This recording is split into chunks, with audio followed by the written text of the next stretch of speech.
I haven't. Let's go.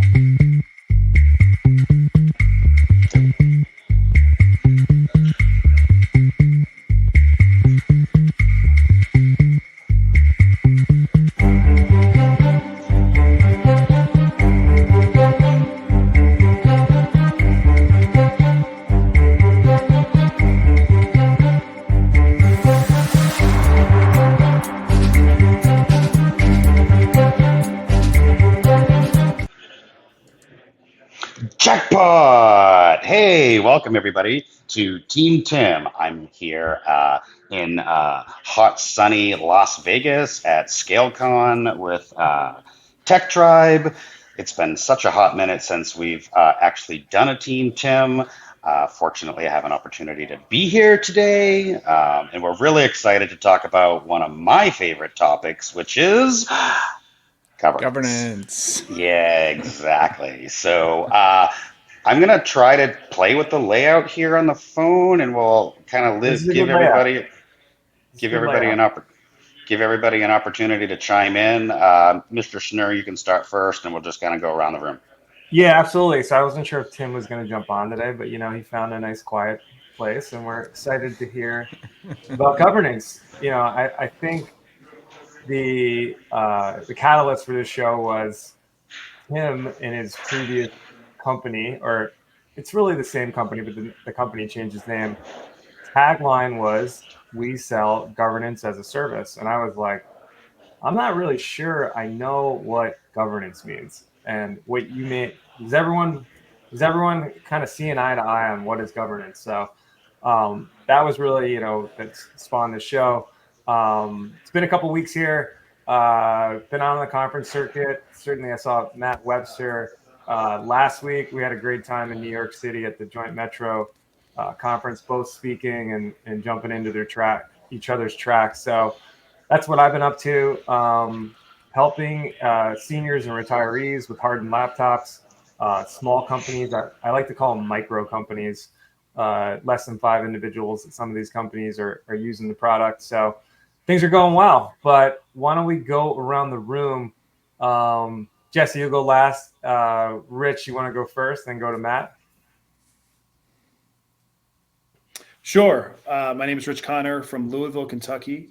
My company is called Lockstock Cybersecurity and Compliance, and I work a lot on the governance side, helping people understand how their cybersecurity ties back to their business goals. And I'll give that high-level definition for now until we dive a bit deeper. Matt, you want to go? Sure. So my name is Matt Webster. I'm the founder, CEO, and CISO for Cyvergence. Basically, I'm a cybersecurity company out of New York City. I do everything when it comes to the whole GRC space, governance, risk, and compliance space. Governance is a topic and a favorite of mine, but I'm happy to be here today and help out however I can. Thank you. Yeah, great to have you. Jesse. Well, like you said, Tim, it's great to be back this week. And for those of you that don't know, I'm Jesse Miller, founder of Power PSA Consulting and creator of the Power Grid vCISO system, which you can see right there. I help MSPs build vCISO programs and do it profitably. Exciting. Tim, do you want to go and talk I about I a do. I little bit do. about what you're up to? Yeah, Tim Golden, founder, CEO of Compliance Scorecard. As you can see, part of my team is walking down the hall to make a cameo and say hello. Hey, Des, we are live on LinkedIn doing our little Team Tim here. Desiree is one of our newest hires. We're really excited to have her. But yes, Tim Golden, founder, CEO, Compliance Scorecard, where we help you as the MSP have the risk conversation with your customer. Really excited today. A little bit of governance. So let's dive in. Yeah, so Tim, we'll start with you. We're going to go around the horn on what we each think governance is, maybe kind of a 10-second, one sentence definition of it. Your slogan has changed, as you just mentioned. Compliance scorecard is, what's the old slogan? Governance as a service. Why don't you tell us what that I is? was going to say, we put the gas in risk, right? Governance as a service. And it's interesting because now several frameworks have actually added a governance domain, right? NIST and Mm-hmm. CIS. And so, we started as this whole governance as a service platform. The rest of the industry is not quite there yet, but they do understand compliance as a service. So, kind of playing on both there. Um, you all can go. I will go last on what I think governance is. So you can all go ahead and then I'll chime in last. Matt, why don't you go? Sure. So I look at this kind of from a complex perspective. When you talk about governance, very simple. It's how do you get things done? That's the very simple definition of governance. But the question is, there's a lot of different methodologies. For those who have worked with a lot of advanced GRC tools that are out there, they're very process oriented. Do you have to make business cases within your organization? Do you collect KPIs? Do you follow the three lines of defense, where you have, your governance model, your management, and the auditors, kind of at the outside? I've seen several variations of that, but in short, it's how do you get things done within your organization? Like it. I like Rich, what that. do you think? Tell me what you think governance is. So focusing in on cybersecurity governance, I come from the world. I was a former police officer. That's how I started out my career. And when I think about cybersecurity governance, I think about vehicular traffic, and I think about things like traffic laws. Those are your policies and procedures. I think about roles and responsibilities, what drivers and what authorities like police officers are supposed to be doing. Think about risk management, accident prevention, and insurance. And then alignment with the organizational goals would be how the infrastructure and roads are set up for particular towns and states so that people can use travel throughout their state from one state to another. Jesse, you want to go? Yeah, it's interesting because I think we'll get into this, but as like a formal or a short definition, the way I always think about it, I like Matt said it's how things get done, right? And I'll say, and I like what Rich said too about the different state of how we get things done. So it's the people, processes, technology; those all have to be managed. And so I look at governance as the policies, procedures, and processes that we use to ensure that cybersecurity initiatives and technology aligns itself with the business goals. And that is a short definition of how I see governance. Awesome. So before you go, Mr. Golden, I think you made a great point between NIST 1.0 and NIST 2.0, right? So I guess what was the difference? What was happening in the market, or what was happening in reality in terms of cybersecurity was no one was owning it. No one was delegated authority. No one was in charge, right? So I think that was a big thing between NIST 2.0 was really selecting somebody to be responsible, empowered to drive cybersecurity.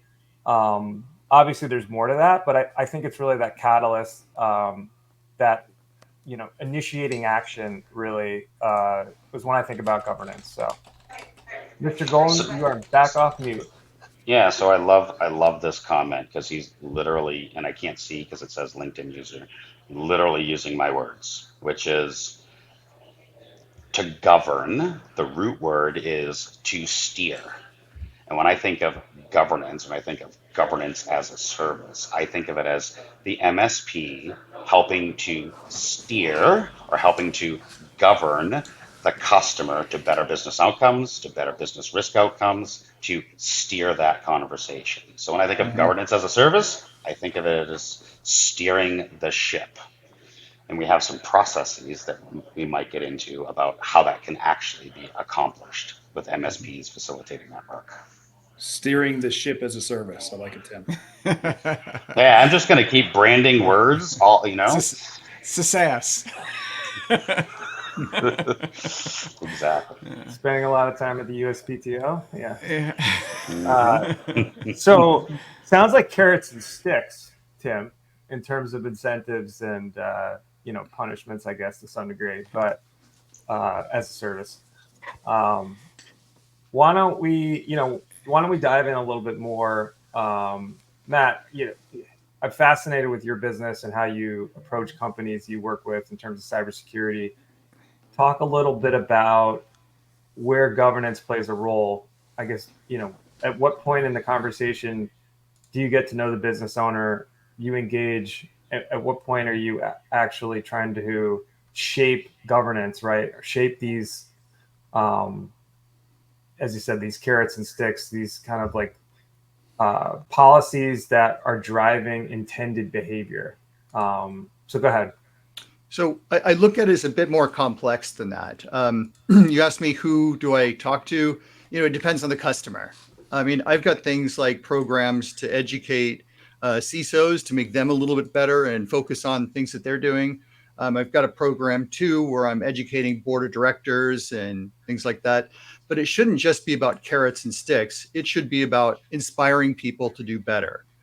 Inspiration and culture play such a massive role when it comes to doing governance. Because you take a look at governance, you say it's basically how do things get done, but it depends on the organization. Because in some organizations, you have kind of like, well, it's my gut. My gut tells me that this Yeah. is the right thing to do. That is to me the wrong approach. I like the risk management approach. So sometimes it takes a lot of education. Sometimes there are approaches where you have to demonstrate things in multiple ways. So I did that report, as you were talking about, Tim, on the how to get alignment across multiple organizations when I was a global CISO. That was definitely a challenge, and I used a lot of different techniques and tools. Some of that is getting into financial quantification of cybersecurity risk and operational risk, because I think it's also one of the things that cybersecurity professionals typically don't do. We tend to focus on the cybersecurity risk, but the operational risk often is much higher and much more of a concern from a business standpoint.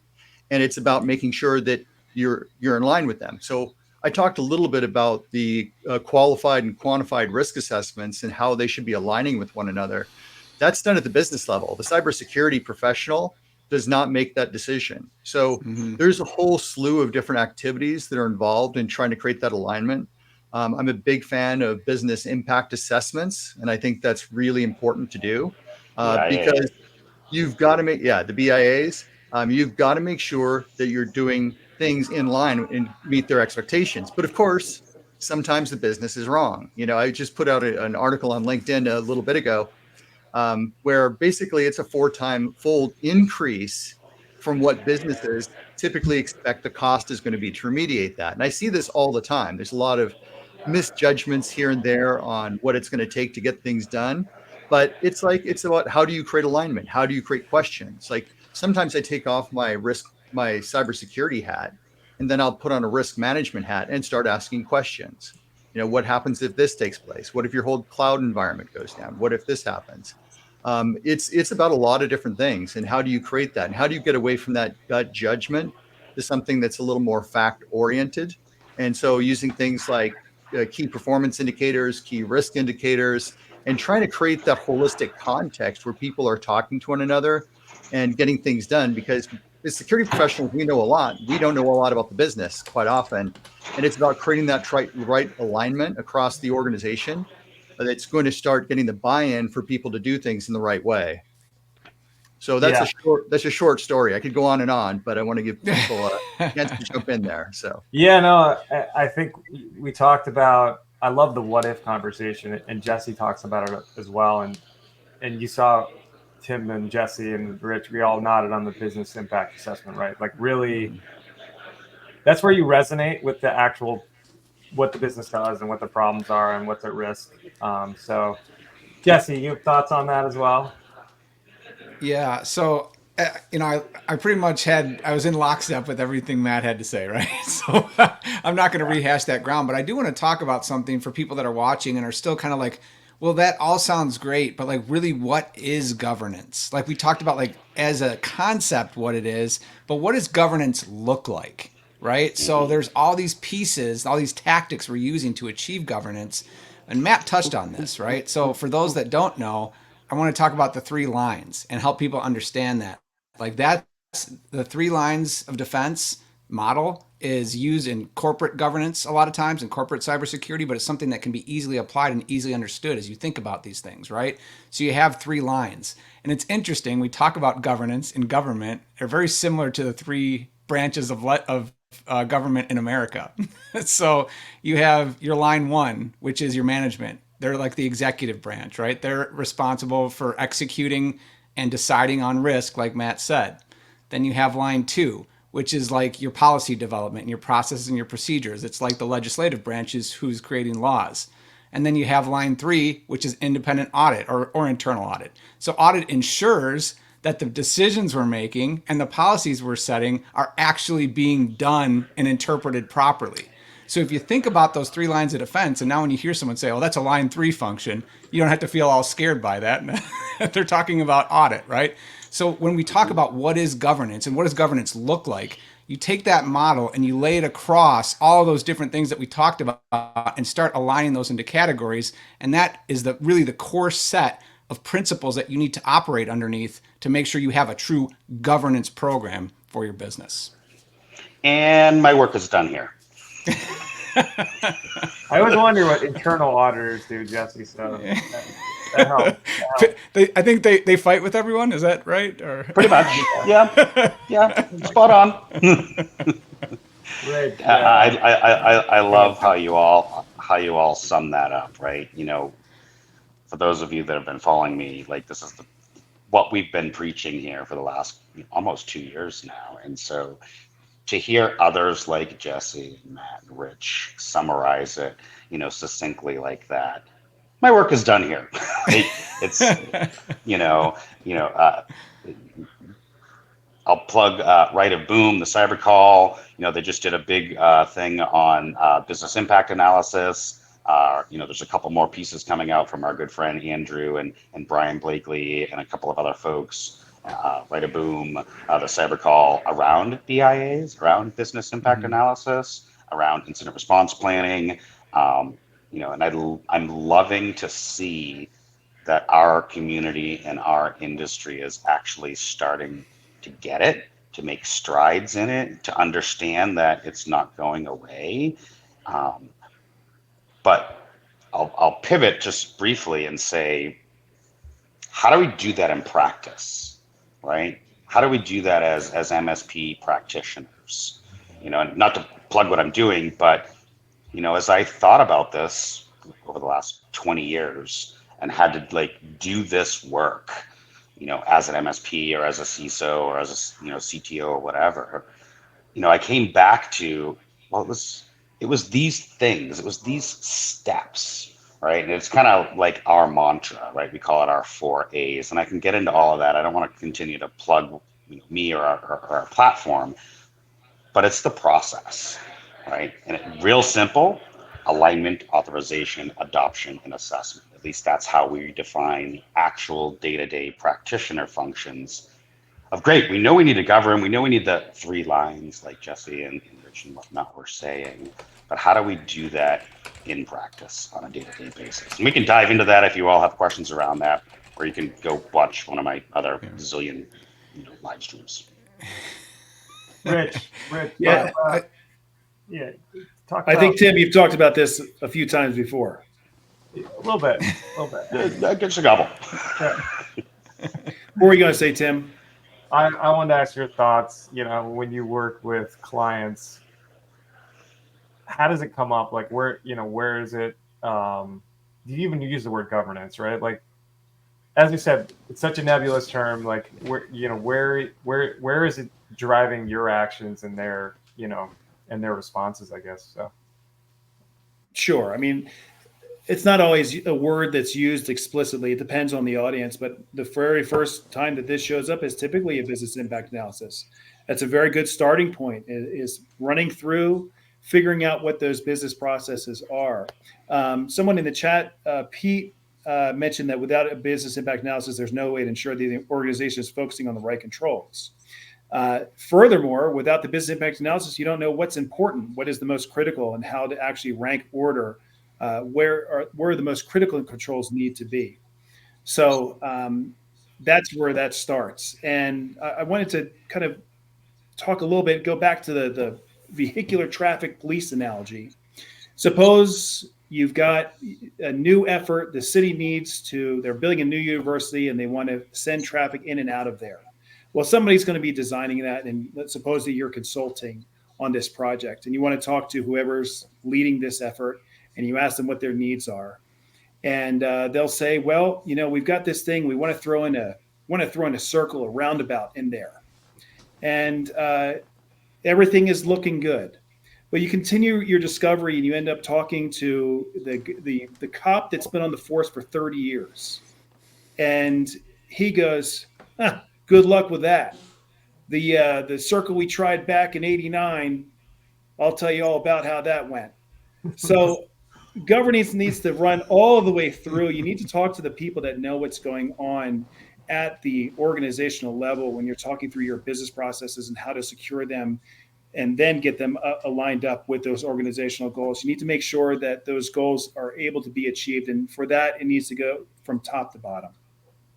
Yeah, I think you see that it's dictated from the top too often without that feedback from everyone, from the users, the end, stakeholders. Security's frictionless where it could be problems. So, good point. Yeah, Jesse, I can see you. yes, I was. Ready to rip here. I was sitting here ruminating on a couple of things while you guys were talking. I mean, I think we see some really good outworkings of this in the latest SEC regulations in terms of now in your 10K, you have to actually report what your governance process looks like. And now it's not perfect, but it's the start of, they're asking you to show how do you actually, from that frontline reporting piece, when you have an alert and you have a potential risk and you have something that's going on that's discovered, how does that get reported up through the lines and how is that verified and how is that independently audited? So you talk about adoption, right? And I think that to me, and of course it could be me, because I'm involved in that world, seeing that, now organizations are being forced to actually put on paper how they're doing this. And so everyone says, oh, hey, this thing we were talking about, we actually have to have a process for, and we have to follow this process, right? So, Matt, I'd be interested to see your take with who you're working with, and obviously in the market you're in. If you see that as a driver, or where do you see the push generally coming from to have true governance now for organizations over the last year and a half? So it depends. I work everything from, small enterprise through very large enterprises, and sometimes that's driven because a customer is saying you must be compliant, and you see some organizations that have no clue about governance or doing some very basic governance only. And to me, I love the point that everybody's already on board on is the BIAs, because Yeah. part of that governance process, if you're going to be a leader in that, you have to understand the business. If you're in the cybersecurity team and or the leader in the cybersecurity team and the business is having meetings without you and you don't understand what's going on, you're not aligned with them, how are you going to communicate to effectively make changes up at that level? And it's got to be Yeah. on multiple fronts. The BIA, if you say, hey, I know this is our prime system. We've done the BIA, great, that's a high risk or $100 million, however you want to define it, if you're doing qualified or quantified. But then you say, what's the priority on it? This is a priority one. Well, Yeah. that's going to apply to your Yeah. disaster recovery plan. That's going to apply to your incident response plan. It's going to apply to everything from a governance standpoint and is and should be the foundation for how do you move forward. But on the other hand, you really need to listen to the end users on things. You can apply a lot of things, but how do you bring people around and start to focus on that culture so you get a cultural movement rather than a mandate up at the top? So one of the ways, I'm very big on all types of processes, like creating a control profile, a list of controls that are out there. So bring in your IT people into that. They're going to see things that you don't as a cybersecurity professional. We know a lot. That doesn't mean that we know everything and know all the technologies. If you make them part of it, they feel like they're part of that culture, and you can start to affect changes that way because they feel like they're part of the process. And then they're going to point out, hey, we can do this because of that, but we've got an issue over here. Well, that's great feedback. It creates a very good feedback loop within organizations, and that can go up to the top, or we can create, compensating controls or have other methodologies for handling and working with these different challenges within an organization. Mm. So it's not a one size fits all. Some organizations want to have that from the beginning. I'm seeing even some of the micro enterprises want to have enterprise security right at the basis, and they understand the governance. They understand the challenges that are going on with the roles. Others are kind of fumbling around and they kind of run into it and they run into issues. So, if I'm running an incident response tabletop, I run into situations like that, and they're like, "Oh, we didn't realize how bad the situation was." but then they do, because like maybe some voices are not heard where other ones are. So you've got to factor in all these things. You got to factor in the communication channels. How are you collecting the information?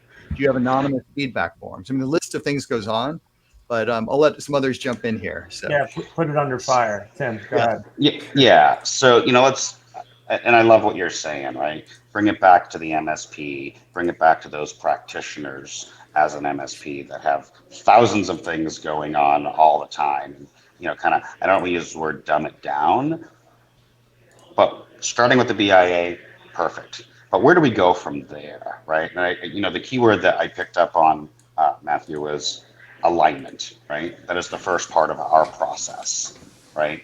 Is the company aligning to a framework? Mm-hmm. Yeah. Is the policies and procedures aligning to a control? Does a thing align to a thing? Right. So you do your business impact analysis. You start to understand the different divisions of the different components within that business, those business orgs. And then you start to bring them all together on some kind of alignment, right? You know, we we talk a lot about like storming, forming, and norming, right? So in that sort of norming stage, right? Getting everybody aligned so people know what the words mean. People have an understanding of a commonality across Vernacular. of a common vernacular of what each business unit is responsible for, what they're trying to accomplish, what they're trying to do. But you need to get all those stakeholders together and aligned to something, right? And so that breaking this down from an MSP perspective, doing a business impact analysis, talking to the different business units, and then getting them all together at the table and aligning them together and building that normalization of what do these things mean, and then moving on to another step going forward. Yeah, so interesting there, Tim. You talked about alignment and you talked about a business impact analysis, but I'm going to pass this on to Jesse because he's got a very, also he's got a lot of steps in terms of starting a program, like a cybersecurity program, right? Kicking one off. Mm-hmm. When you look at CIS, right, like the first thing you're supposed to do is inventory. You're like, whoa, we just mentioned a bunch of other stuff in the last 20 minutes here we're supposed to do. So it seems like the frameworks, maybe there's a little bit of an oversight, but they're not from a step-by-step prescriptive basis, are not talking about, as you said, kind of like, let's do a business impact analysis. Let's play what if for a little while. Let's talk about how the business is and what their critical assets are and their crown jewels that they're protecting and the privacy data that the law makes them protect, right? But why don't we talk about a little bit, Jesse, like, so framework aside, I think you need to do all those things, and some of them are a little more technical, and maybe NIST is a little more prescriptive on the governance side. But how do we actually do this in reality? Like, how do you kick off a program as a VCISO? Go ahead, run. Yeah. So and I'm gonna talk specifically about governance. Right. There's a bunch of things we could go down several rabbit holes with this, but I think there's two different things. So what Matt has really touched on already is getting all the risk analysis, the business impact analysis, doing all the data gathering and the risk review and what we're really good at to make sure we understand what the risks are to the business. Now that'll include a litany of other things, right? Reading previous reports, understanding what their compliance is. Are they doing a corporate risk register today? I mean, I've gone into clients and I say, okay, they're SEC compliant, and we say, okay, well, we need to start integrating our cybersecurity risk register with your business risk register. And they're like, oh, we don't have one of those. So we have to take a step back and talk about that. But all that aside, I think some of the impactful things you can do to build consensus with leadership teams and get organizations aligned with a true governance journey is what Matt has already mentioned, what everyone's already mentioned, is the business impact analysis, or crown jewels, as I like to call it. And you could say those are two different things, but I'm just going to lump them into one for the time being. And then I think once you have that and you understand that, you should have been gathering that information on the side, and you should understand where some of the risks are. At that point, I think an incident response formal exercise is really good to go through, whether it's a rewrite of the current policy, because I'll guarantee almost every single program I go into doesn't have a fully formed and detailed and properly actionable incident response policy, or creating one. So you're going to create that, and then you're going to walk that through with the leadership team. Here's your responsibility. Here's what you need to do. Here's what you need to do. You're getting them to buy in on the process and start thinking about it. Now you've got that. You've got your crown jewels. You can now design a tabletop exercise using both of those, and don't overwhelm them. Make it simple, but make them think about, as Matt said, you go through a tabletop exercise and they say, oh, you know what? We haven't thought about this, or we haven't thought about that. All of a sudden, you've kind of taken them into their worst day as an organization. And governance becomes very important at that point because they begin to see the need for it, and then you have consensus. So at a high level, that's how I would want to get buy-in from the political or the personnel side of things to actually start implementing, governance practices in an organization. Jesse, you mentioned a tabletop. Is it happening that early before you implement 18 controls? I think so. I like to call it. Well, it's not really. Tabletops are on a spectrum, right? So Right. I'm not going to give them a bunch of injects, but I call it a dry run, right? So I'm going to take an incident response plan and just walk through. Okay, we have ransomware. We've been infected. Now what do we do? Okay, and I'm not going to be like, oh, your CTO just quit. Like I'm not I'm not going to throw injects at them, but I'm going to say like, okay, now the we have to we got to notify. Like, do we have to notify anybody? And I'll kind of lead them to water. Oh yeah, we do have to do this. We do have to do this. Where's the list? Oh, we don't have that. Right? Okay, that's fine. Moving on to the next. Now the public is asking, or there's a reporter asking for commentary. What do we do for that? Oh, we don't have like a designated comms method, So you start to understand we need this governance for the worst day, right? And then that is just a dry run. And then maybe next year we can do a true tabletop exercise where everyone's feeling pretty confident, and then you knock them down a peg, right? Right. So, I mean, it's really just a simulation on walk me through step by step. Like, here's the thing. Yeah. Clearly missing massive holes, right, in terms of our thought process. If something happens, if this, if, then that. Yeah. Yep.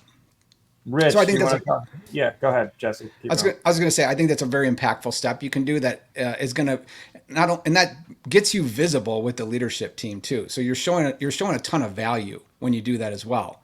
So as a provider, right, you need to make sure that you're sticky and your clients see what what you're doing is valuable. This is a great way to do that. Yeah, definitely. Some great comments here, Bob. We went through a tabletop exercise. I think we call that an incident response exercise, but yeah, that was awesome. Tim, what are your thoughts? So, in practical terms, in rolling out, a compliance program, a governance program, there's some, starting with the BIA, great stuff, getting the key stakeholders, aligning on, common vernacular, common things, moving into whether it's an IRP review, incident response review, or, some scenario-based tabletops, right? That's going to help uncover, potential gaps, right? It's going to help uncover areas of improvement, right? It's going to help uncover those things that eventually need to be governed. It's going to help uncover those things that need to have policies, procedures, and acceptance, right? So I'm going to pull up this comment here real quick. And this is key. So as an MSP, helping to facilitate that work goes into our next A, which is authorization, right? And what I mean by that is literally what this comment is talking about here is, as an MSP, we're the facilitators of the work. We're helping them uncover that stuff, but it ain't our stuff. It's not our risk. It's not our BIA. It's not my thing. It's your customers, right? And they need to be, as this comment says that I keep pulling back up, they need to decide what they want to do with that risk. They need to decide how they want to authorize things or not, right? And so BIA, doing some tabletops, uncovering some stuff, finding the gaps, and then allowing the customer to make their risk-based decisions and allowing that customer to authorize or not authorize, to change process, to put the right people in the process, to remove the people that shouldn't be part of that process, and take ownership, right? That whole authorization component. So it sounds a little bit of chicken and the egg, right? So you start to at least initiate who's in charge, what are the things I'm trying to accomplish, what are the important assets, crown jewels, what are some of the critical business assets and processes, and then you're kind of quickly running an exercise or a simulation to poke holes in potential problems, right? And creating policies around the intended behavior, what you want to happen. Rich, do you have things to add here? Like, so talk about talk about how you would initiate this with a client, and at what point are you following along with the script here in terms of the steps so far? Yeah, thanks, Tim. Well, first of all, Tim just featured another comment by Pete. That is two featured comments. So you got to invite him to the show now. Make sure you follow up with that guy. He's the one who owns the IR game and came on the show and did Nice. a live incident response exercise with us. A couple Okay, months good, back. good. Well, I got to meet him That was now. their longest running episode. So this tying back to the tabletop exercise, excellent iterative process.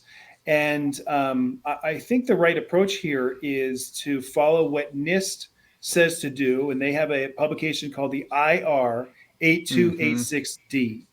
And it's using business impact analysis to inform risk. So a business impact analysis is the first risk assessment that is done. You use that, and those are your first set of risk scenarios. And then you continue down that line of building more risk scenarios. And where those risk scenarios show up in your tabletop exercises.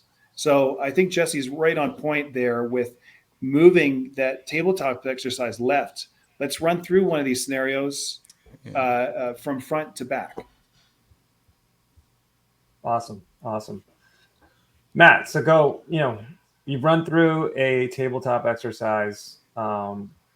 What's next? So obviously to do lessons learned, that's one of those things that a lot of companies miss. And it's like they go through an exercise, get it done, whoop, and off to the next place. Well, what needs to be improved? And so let's say they don't have like one of the scenarios that I run, there's no SOC. There's, really poor security controls. You learn a lot by going through that and you discover the value of that. Hey, did you know that you have logs here and they can sometimes tell you what's going on, or maybe you need to get EDR or MDR? So a lot of these things you can start to bring out those gaps very early on in the scenario and help them to look at things from a different standpoint. I also am a big fan of, like, before talking to a customer, research them. Are there similar customers? Do customers like them have a risk profile that's out there? Have there been breaches that have occurred that are similar to theirs? Because a lot of companies, what they like to do, and a lot of leaders, what's everybody else doing? And right or wrong, that's just one of those things. I personally am against those, but I respect that all business leaders like to go through that and see that. To me, it should be about the risk. What really is the risk to your organization? What happens in these worst case scenarios? And I think it depends. Like whenever you step into a new role, though, everybody knows sometimes, especially as a new CISO, you're jumping in. Sometimes you're dealing with a fire hose day one. You don't have time to do a lot of these types of exercises. But also, and I've seen a lot of organizations, and again, I completely disagree with this, but they keep it at the IT level. It's not up at the business level. There's a lot of fear between the business side of the house and the IT and or security side of the house. That bridge is one that really needs to be gapped. You have to have everybody communicating with one another. Because if you have an incident response exercise and it's a bunch of IT people and maybe a security person, you haven't done an incident response exercise. Not everybody's on the same page. And one of the things too is like you've got to create that alignment. If you're a business person, you come in here, oh, you all suck, get out of here. I've heard stories like that. They've fired people over, like CISOs over this. I have not been through that, but I know people who have. If you're getting fired because of that, because things aren't 100% perfect, that's a big problem there because you're creating fear in the organization. So making sure you get that alignment and making sure you're doing things in the right way because I can tell you all the times that I've been through and somebody in from business is there, sometimes there are problems. And yes, I understand that people get frustrated with that, but they have to be part of the whole equation. Otherwise, you're talking Greek, you're giving them experience that they don't have any say about, don't have any understanding of. You've got to get that report. You've got to dive into it. You've got to listen to what the assessor is saying. All these things are really critical. Gap assessments are a critical part of it. Some organizations are not big on that. They want to see the pen test. So you've got to really kind of feel out what the culture is and what the problems are prior to doing a lot of these things. And then once you get that alignment, then you can start having better conversations. You can go through that incident response plan, the disaster recovery plan. Yeah. So there's a whole bunch I could start to tie into it, but you really have to listen first, and then you start to take action. From my perspective. Yeah, I think that's spot on. It's well, it goes back to you got to sell the client what they want so you can give them what they need. That's the Totally, first totally. piece. And then the second thing you mentioned is, again, and I think Got Rich to be their said, idea, right? It's like yes, Inception. You got to get in yeah. there in their brain. Well, and that's what tabletops do a lot of the times, right? Like Yeah. I mean, and Matt, Rich, you know this, right? I cannot list the number of times I've had like initiatives queued up, like future, we need to talk about these. And then something happens and like, we should really do third party risk management. I'm like, great idea. We should do that. Yeah. Exactly. but, Talking but, themselves into it. It's but I much think, easier to sell. It's much easier to sell a cure than a vitamin. yeah. Well, Yeah, I think the last piece to that is then tabletops again, right? We have to have different, and again, this is depending on the size of the organization, but especially when there is an internal IT group and leadership, those need to be two different tabletops. Because if you go to leadership, you say like, it goes back to the different lines. How do we get how do we process an alert, and do we have the acumen as an internal IT team to run this down? And are we reporting back to the playbooks to back to our outsourced SOC if we have it? And how are we declaring an incident? Like, this is all technical tabletop stuff that needs to be discussed. And this is top of mind because I recently ran one of these, right? But the next thing is then there's that demarcation point. We've declared an incident. Now the incident commander and the leadership team have to run through their pieces of the tabletop. And we can make some assumptions and say that the other side of the business, the technical team's reporting this in. What do you do about this? But those are two uniquely different audiences that need to be addressed in different scenarios, I think. So let's part of my job here, bringing it back to the MSP level, right? Kind of Yes. dumbing All it right. down for all of us, right? So, you know, we're 40 some odd minutes, 45 minutes into this, right? So for our viewing audience, conducting a business impact analysis, identifying those crown jewels, bringing this through either a tabletop or an IRP or some Mm-hmm. kind of business conversation to Yeah. bring up gaps in what you're finding, right? As a few people just said, things that you knew you already needed to deal with Mm-hmm. may come out of those gap analysis, may come out of those tabletops, right? And then moving into, we've discovered these things, we now have this process built out. We need to then move on to what? What is the next step?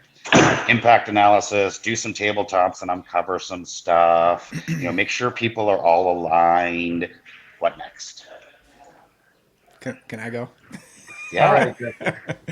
I DCP. think I mean, yeah, I think at that point it's creating a roadmap and a suggested order of execution for the improvements, right? And again, to Matt's point and to Rich's point, that we're not making that decision. Now, I will say that what I also don't like is when I see consultants who are like, well, here's a bunch of things we could do. Like, no, you're the expert. Like, you need to recommend. Like, here's based on all the things I know. It's like it's the same thing as like running a good sales meeting in discovery, right?